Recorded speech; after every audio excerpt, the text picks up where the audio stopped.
Hello and welcome to your Rochester Rundown for the week of October 29th. Let's get right to it.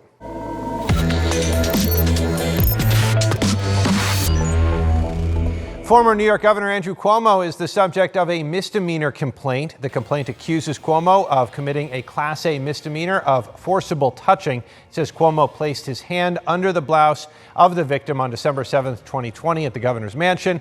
Cuomo has been issued a criminal summons to appear in court on November 17th. As a reminder, Cuomo resigned as governor after a report alleged he harassed several women. A criminal charge was referred to local authorities when one woman said he groped her. An FDA panel has endorsed Pfizer's COVID-19 vaccine for children ages 5 to 11. The FDA says the vaccine for younger children will be a lower dose. The panel also deciding the vaccine's benefits in preventing COVID in that age group outweigh any potential risk, including a heart-related side effect that has been rare in teenagers and young adults who get a much higher dose. One local health official says administration of the shots should come in familiar settings to children.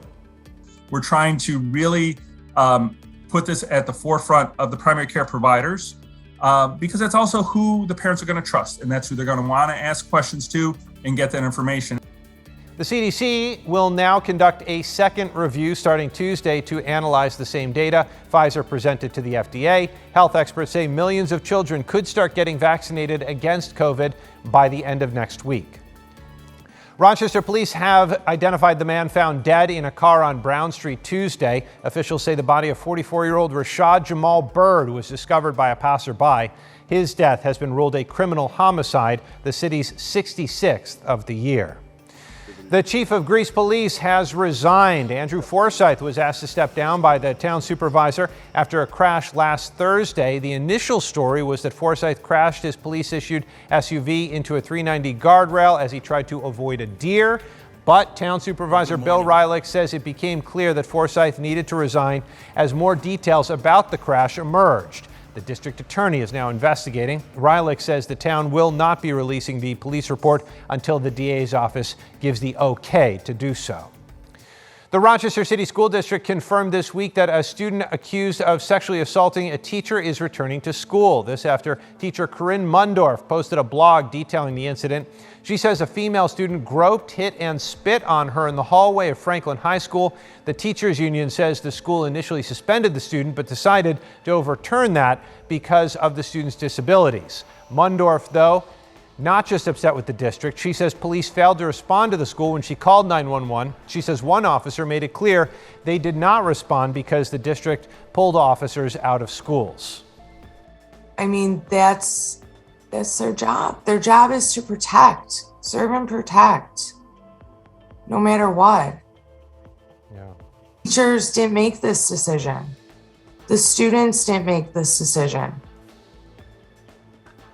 I mean, we don't make policy. We don't. And to punish us for a board decision, for a superintendent's decision, it's misguided. Rochester police say this is an active investigation and they don't comment on open and active investigations. 3 people were arrested Tuesday night at a Hilton Central School District Board of Education meeting. In a statement, district officials say one attendee refused multiple times to comply with the New York State masking mandate and was eventually arrested for trespassing. They also say before the public portion of the meeting, several attendees became disruptive. The meeting was then suspended and the auditorium was cleared. As a result, 2 other individuals were arrested for refusing to leave school property.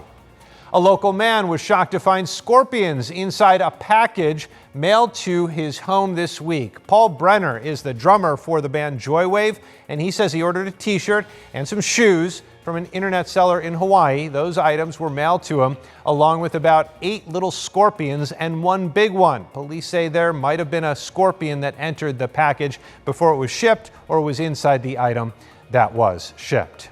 Rochester's Martin Luther King Jr. Park will once again be transformed into a winter wonderland this December. The ROC Holiday Village is returning for the 3rd time after it was canceled last year. The village will run on the weekends and Wednesdays from December 3rd to the 26th. New this year, holiday-themed concerts running throughout the festival. They'll be open and free to the public. Election Day coming up on Tuesday. Early voting started last weekend and runs through Sunday, October 31st. We have a list of early voting locations and a complete guide to this year's elections up at rochesterfirst.com. That's all for this week. As always, we'll see you next Friday.